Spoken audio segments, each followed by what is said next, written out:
बैठिए ना बाबा, आप बैठिए, आप बैठिए। जाइएगा, विदाई होगा आपका। बैठिए, चलिए बैठिए, भाषण दे रहे बैठिए, हैं। बैठिए, बोलिए। आप बोलिए ना, आप उधर ध्यान मत दीजिए। जिस दिन इंडिया की बैठक मंगलोर में हो रही थी, उसी दिन इन्होंने एनडीए का बैठक किया। अरे भाई, आपको तो उस फोबिया से आप ग्रस्त हैं, आप उस फोबिया से ग्रस्त हो गए हैं और आपकी विदाई होने वाली है। 4 दिन पहले प्रधानमंत्री ने कहा 70,000 करोड़ का घोटाला हुआ और सबको वॉशिंग मशीन में डाल के बाहर निकाल लिया। अरे वाह भाई वाह, भ्रष्टाचार की परिभाषा कर रहे हैं और देश देख रहा है। आपको भी गृह मंत्री जी, पूरा देश देख रहा है कि कौन से भ्रष्टाचार की आप व्याख्या कर रहे हैं और कौन सा भ्रष्टाचार पर आप नियंत्रण करना चाहते हैं। Now please conclude. National capital territory of Delhi amendment bill 2023 के का विरोध करने के लिए मैं खड़ा हूं। माननीय गृह मंत्री जी ने अभी इस बिल को पेश करते हुए कई संवैधानिक बातों का उल्लेख किया। उन्होंने सुप्रीम कोर्ट के कुछ पारा का भी उल्लेख किया, लेकिन शायद उन्होंने इस बात का उल्लेख नहीं किया कि इस देश में संविधान के प्रावधानों की व्याख्या करने का अधिकार इस देश के सर्वोच्च न्यायालय को है और सर्वोच्च न्यायालय के संविधान पीठ ने 11 मई के अपने फैसले में इसकी विस्तृत व्याख्या की। उन्होंने पढ़ा, कई प्रावधान पढ़े, कई पारा पढ़े, लेकिन जो उनकी सुविधा के मुताबिक उनको सूट करता था वो पारा उन्होंने पढ़ा। पूरे जजमेंट को नहीं पढ़ा उन्होंने। पूरे जजमेंट में विस्तृत तौर पर सर्वोच्च न्यायालय ने इसके दिल्ली के क्षेत्राधिकार के मामले में व्याख्या की है, संविधान की व्याख्या की है, कानून की व्याख्या की है, लेकिन आपको बैकडोर से शासन करना था। 11 मई को जजमेंट आता है, 19 मई को सुप्रीम कोर्ट बंद होने वाला है, 19 मई को आप अध्यादेश लाते हैं और उसके पहले आप सुप्रीम कोर्ट में रिव्यू पिटीशन फाइल करते हैं। ये लोकतंत्र है क्या? इसी को लोकतंत्र कहते हैं। ऐसे ही लोकतंत्र को आप चलाना चाहते हैं? सभापति महोदय, लोकतंत्र चलता है लोकलाज से और इस सरकार ने सारे लोकलाज को ताखे पर रख दिया और डुबो के इस दिल्ली में शासन करना चाहते हैं। आप बैकडोर से शासन करना चाहते हैं।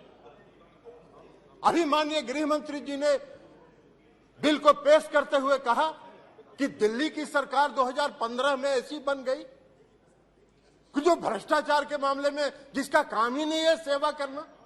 अरे सेवा दिल्ली की सरकार जनता की सेवा कर रही है कि नहीं कर रही है, यह फैसला तो करने का अधिकार दिल्ली की जनता को। आप कैसे बैठ के यहां फैसला कर सकते हैं?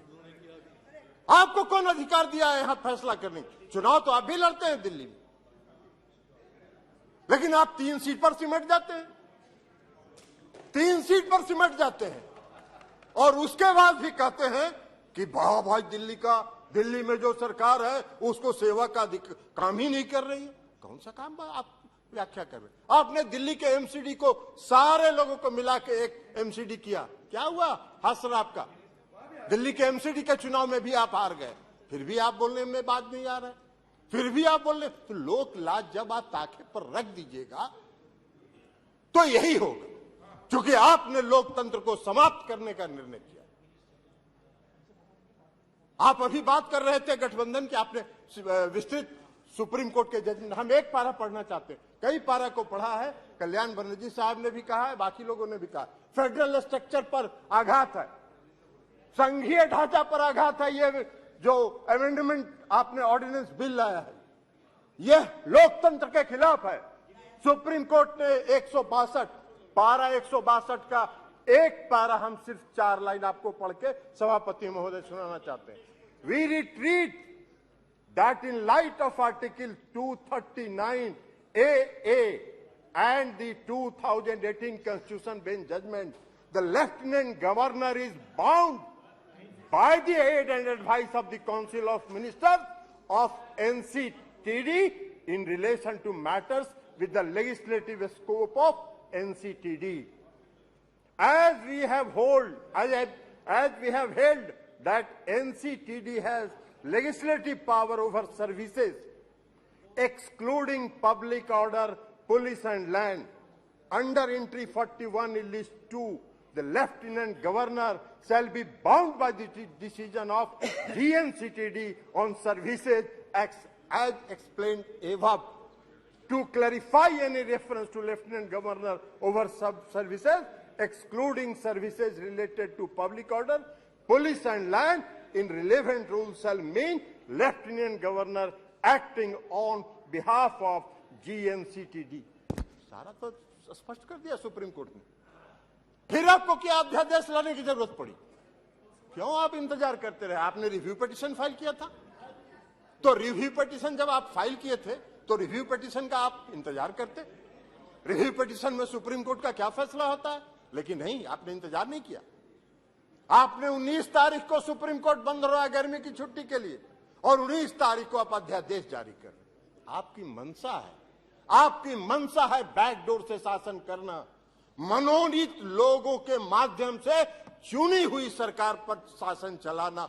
यही मंशा आपकी दिल्ली में भी है और यही मंशा देश के अन्य भाग में। ये कौन सा शासन आप चाहते, कौन सा लोकतंत्र स्थापित करना चाहते हैं? अभी चर्चा कर रहे थे माननीय गृह मंत्री, गठबंधन की चर्चा कर रहे थे, इंडिया की भी चर्चा कर रहे थे। अब इंडिया का फोबिया तो उनको समा गया है, इसलिए कि आज तक तो कभी इन्होंने एनडीए की बैठक नहीं की, आज तक कभी नहीं हुआ था। लेकिन जिस दिन इंडिया की बैठक बंगलोर में हो रही थी, उसी दिन इन्होंने एनडीए का बैठक किया। अरे भाई, आपको तो उस फोबिया से आप ग्रस्त हैं, आप उस फोबिया से ग्रस्त हो गए हैं और आपकी विदाई होने वाली है, तो इसलिए भ्रष्टाचार की बात कर रहे हैं। बैठिए ना बाबा, आप जाइएगा, विदाई होगा आपका। चलिए बैठिए, भाषण दे रहे हैं। बैठिए, आप बोलिए ना, आप उधर ध्यान मत दीजिए। राजीव रंजन जी, उधर ध्यान मत दीजिए। Address the chair only, address the chair only. केवल आपकी बात रिकॉर्ड में जा रही है, किसी अन्य की बात रिकॉर्ड में नहीं जा रही है। आप please address the chair and please सभापति and try to conclude also please. इसलिए सभापति महोदय, इसीलिए please sit down, please sit down. No, बैठिए, आप बैठ जाइए, प्लीज, आप बोलिए। इसीलिए सभापति महोदय, अभी माननीय गृह मंत्री जी चर्चा कर रहे थे,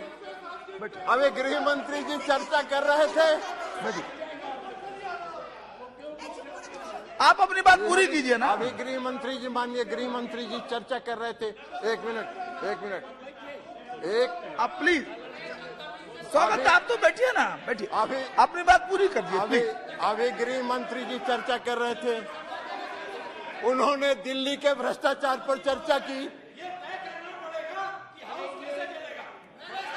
आप ही चलाइएगा, आप तो बैठिए। जी, हाँ, आप अपनी बात पूरी कीजिए प्लीज। इसलिए आप अपनी बात पूरी कीजिए, सभापति महोदय, माननीय गृह मंत्री जी चर्चा कर रहे थे, पेश करते हुए उन्होंने कहा कि दिल्ली में बहुत भ्रष्टाचार हो गया है, भारी भ्रष्टाचारियों का जमा हो गया है। महाराष्ट्र के बारे में उन्होंने चर्चा नहीं की। 4 दिन पहले प्रधानमंत्री ने कहा 70,000 करोड़ का घोटाला हुआ और सबको वॉशिंग मशीन में डाल के बाहर निकाल लिया। अरे वाह भाई वाह, भ्रष्टाचार की परिभाषा कर रहे हैं और देश देख रहा है। आपको भी गृह मंत्री जी, पूरा देश देख रहा है कि कौन से भ्रष्टाचार की आप व्याख्या कर रहे हैं और कौन सा भ्रष्टाचार पर आप नियंत्रण करना चाहते हैं। भ्रष्टाचार का भय दिखाकर अपनी राजनीतिक बात पूरी कीजिए जी। इसलिए चिंता मत करिए, धन्यवाद। जनता देख रही है आपको भी। 2024 मिश्रा जी, आपका भी फैसला जनता कर देगी। और इसी के साथ अरे कैसे खत्म हुआ? आपने अभी तो कर दिया भाई। नहीं हो गया ना पूरा, अभी नहीं कंक्लूड करने दीजिए। कीजिए, तो इसलिए पूरा कीजिए। इसलिए सभापति महोदय, मैं ये कहना चाहता हूं कि जो यह बिल छोड़ अरे बैठिए पीछे, बैठ जाइए। जो बैठ जाइए। यह बिल जो आया है, यह बिल लोकतंत्र का विरोधी है। लोकतंत्र को समाप्त, वैसे इनकी मंशा है, इस सरकार की मंशा है लोकतंत्र के सारी संस्थाओं आपने कह दी अपनी बात, आपने सारी बात कह दी है। संस्थाओं को ध्वस्त करना इनकी मंशा है। Thank you. ये कर रहे हैं, लेकिन यह लोकतंत्र विरोधी है, संघीय ढांचा के खिलाफ है। मिश्रा जी, इसलिए हमारी पार्टी और हम लोग इसका विरोध करते हैं।